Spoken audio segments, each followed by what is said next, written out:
Welcome to the Slop Farm. Enjoy the video. You already have the workbook open. Now choose the row whose values you want mirrored in a column. First actionable step. Click the first cell of that row and copy it with Ctrl+C. Once done, select the first cell in the destination column where you want the linked value to appear.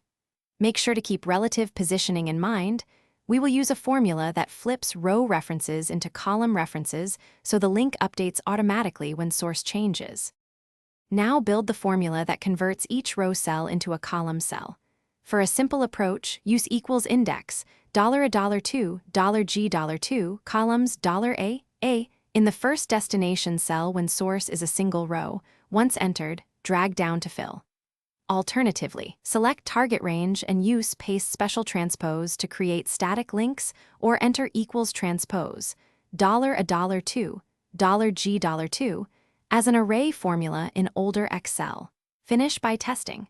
Change a value in the source row and confirm the target column updates. If you see errors, inspect your formulas for incorrect range sizes or missing dollar anchors, adjust index bounds or reselect the source for transpose. If the source row will grow, switch to a dynamic named range or structured table reference so new cells auto-link. One key troubleshooting tip: if pasted links break, rebuild with formulas rather than paste special, which can create.